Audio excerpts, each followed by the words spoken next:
Welcome to the Kiwi Odyssey channel. Cat's log.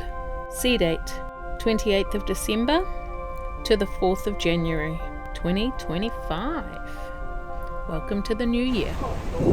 Wow, this is awesome. There it is. They can be under for a really long time. Yeah, back there. Yeah. Whoa. Oh, yeah.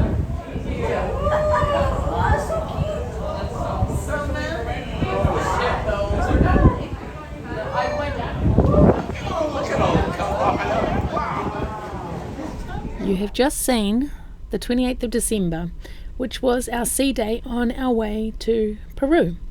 And our first stop is Salivary. So getting here on the 29th of December, we were greeted by a flock of pelicans.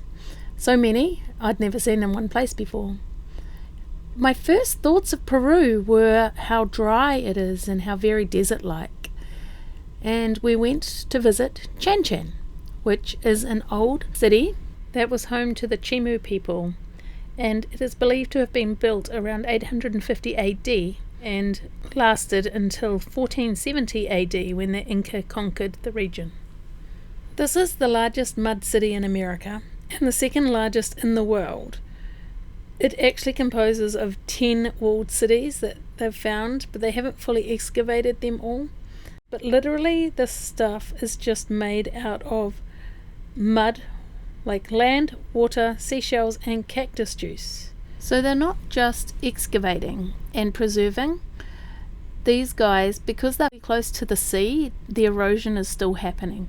So they're excavating it and then they are rebuilding it to an extent to show what they've found and to stop it from being any worse.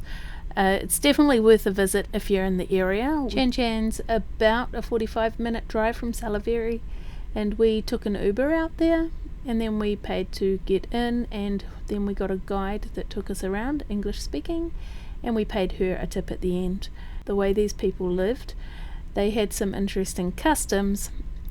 They also used cremation in these little pods here. But they had a pool where they would sacrifice to the gods, and children's bones were found at the bottom of this pool. So, they were thinking children were sacrificed there, which is obviously extremely sad. But if it's what they did, then that's what they did. We got our compulsory selfie at Chan Chan.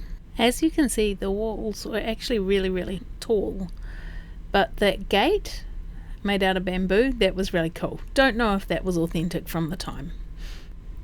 When we left Chan Chan, we were driving along on the way back to the ship, and I noticed this amazing artwork on a wall. So I started taking photos, and I didn't get them all, but I snapped sort of as fast as I could at just the different pictures I would see. But it kept going, and it kept going, and it kept going, and I couldn't believe it. And it wasn't till after a while, basically when I saw the walls of Chan Chan, where we just were, that I think it was obviously depicting their civilization, how it came to be, which was really fascinating. But not only is it just not what we've seen before as street art, these were all done in tiles. Like a total mosaic mural, if you like, that went on for, it had to be kilometres. So I just tried to, best as I could, to get as many of these wonderful, wonderful pictures to be able to put on my vlog. This mural is in Trujillo, and there is a YouTube video on it that's like over 5 minutes long. It's in Spanish, but it does a better job at showing you what it is. Back at the dock, we saw this little guy driving his cute little car he must have got for Christmas. The next day, the 30th of December, we actually went to a different temple, and this was very cool. Huaca del Sol y de la Luna. This is the temple of the sun and the moon, and the temple of the sun has been pretty demolished.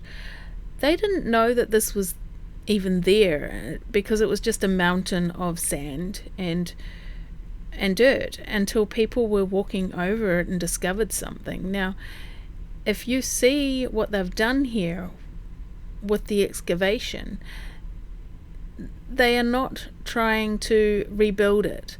They are trying to preserve it. And one of the real fascinating things about this place is we were told that with each generation became a new ruler, even in the same family, but they would brick over the temple from before and build a new one with the pictures that they wanted to have on it. So they believe that there's at least 5 different layers that they can currently find in this temple. Each time it was done with a ceremony, and then the spaces were filled up with bricks and a new floor layered on top. It's just fascinating. And look at what is still there from so long ago. There's our wonderful selfie to show we were definitely there. They also had rituals of sacrifice, which is not particularly pretty, but these graves that they found and the bones that they found in these places were all adults, not children. Slaves perhaps, or maybe someone who's done wrong, or sometimes maybe even someone would offer themselves up to appease the gods as a sacrifice.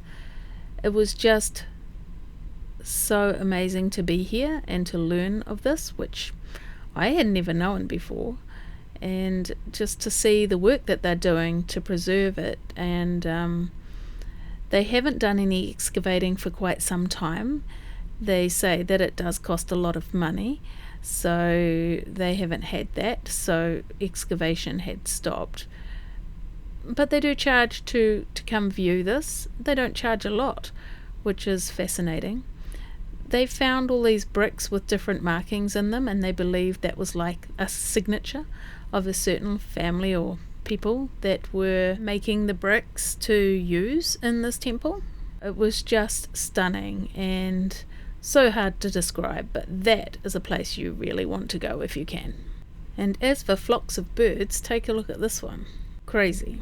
One thing I really love, we have a thing called Speaker's Corner, where people can talk about their subject of choice, and one of my favourites has been from Randy Cassingham. He talked about his knowledge of Cassini and the journey that it took to Saturn's moon. Now he has a column called This Is True that you should find and get subscribed to, because his writing is amazing and great to read. Our next stop was Kiao, and it was New Year's Eve.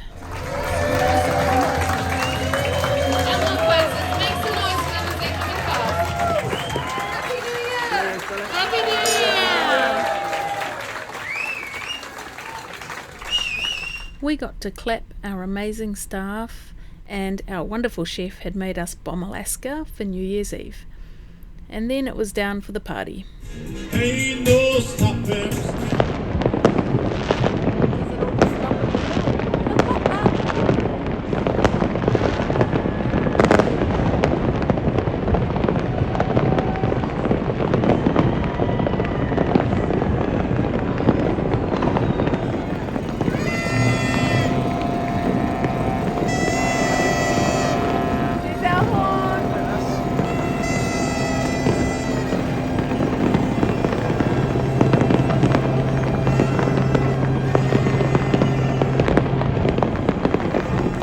So you can hear me asking, does it all just stop at midnight? Because all these fireworks started 180 degrees right around our ship, and it hadn't been midnight yet. So then the next video you hear our horn going, and then it was midnight.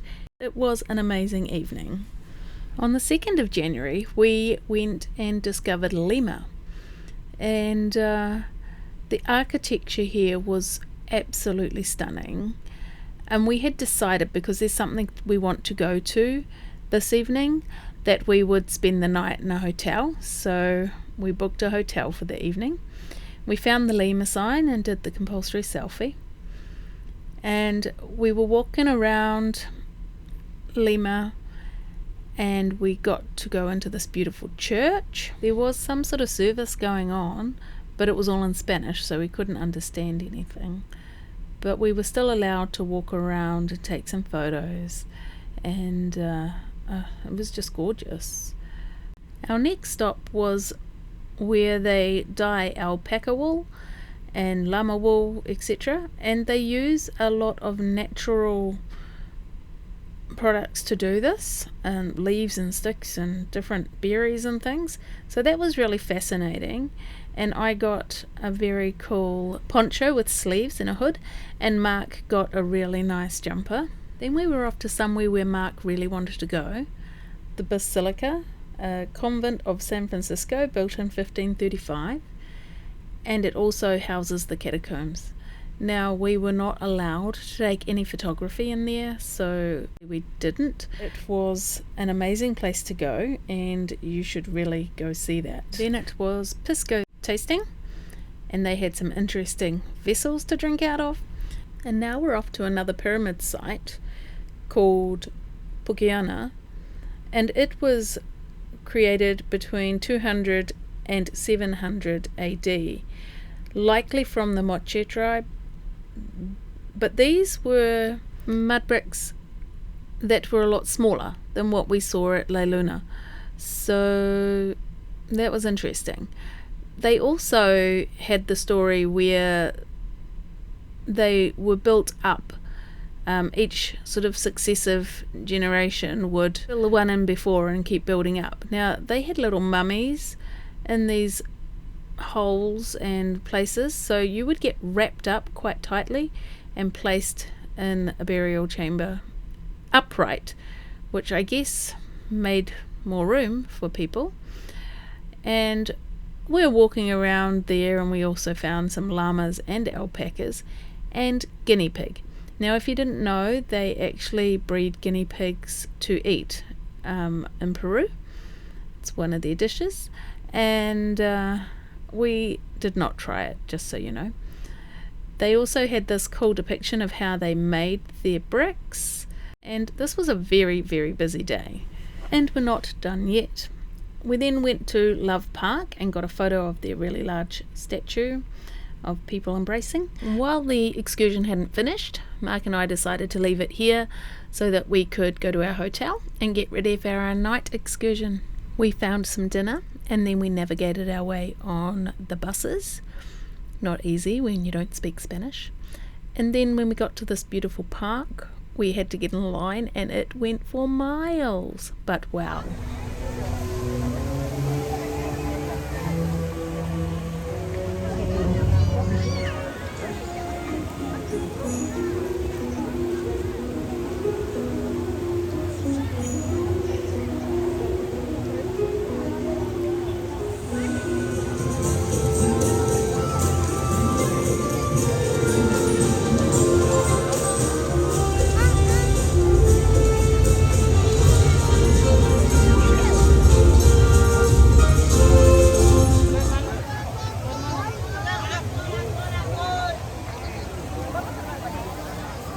But as you can see, it was well worth the wait. It isn't every day you can go to a beautiful place like this and see some sort of movie projected onto water. So we took the evening and we had a big stroll around and saw all the different fountains with the beautiful lights. And then we saw this.